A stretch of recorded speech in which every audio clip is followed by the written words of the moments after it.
Государство, конечно, он как махина, она чуть-чуть грубо молит это, и детали не уходят. А иногда суть бывает в деталях. Когда они нервничают, что молодежь радикализируется. В основном те, кто более высоко сидят, они хотят спокойствия. Правильно сами? Чтобы они правили, было все хорошо. Если ты молодежь, нет работы, негде учиться, есть несправедливость социальная. Это радикализирует молодежь. То есть это хорошая почва для радикализации, например. Ладно, ты говоришь, автомат дай сюда. Не нужно в это воевать. Нет, это плохо.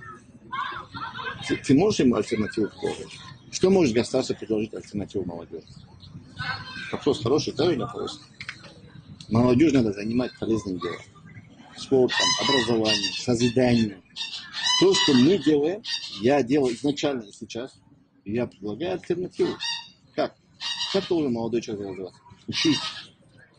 На собственном примере я отучился, открыл школу, преподаю, делаю, учись, набирай знаний. Грамотный мусульманин, он всегда нужен. И грамотные люди, и государство тоже нужны. Второе.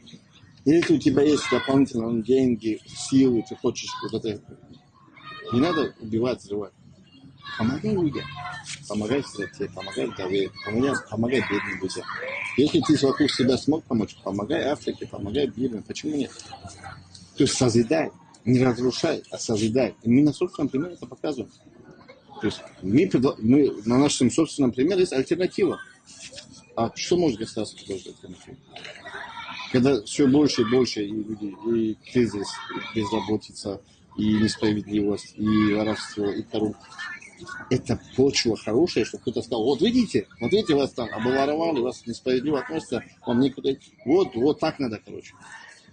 Мы говорим, нет, вот так тоже можно. Вот в этих условиях мы можем помогать даже Африке. Строить колодцы, мечети, можем Бирме помогать, можем своим помогать. Почему нет? Мне учиться тоже можно. Учи Коран. Созидай, расти над собой. Вот что может быть. Это огромная польза. И мусульманам, и государству, и обществу. Невежественный, будь он христианин, будь он мусульманин, невежественный человек легко провоцировать на неадекват. Тот же самый христианин, там, кинотеатр, там, заехал, хотел взорвать. Тот же христианин, фанат. Человек же довольно дружит. Таких людей грузить очень легко. То же самое и с этой стороны. У суфистов тоже есть такие крайние фанаты. Они тоже могут и убивать, они тоже могут беспорядки создавать. Везде есть фанаты крайности. А человек, который грамотно становится, учится, он будет умеренный, предсказуемый. Мы призываем к знанию и призываем помогать людям.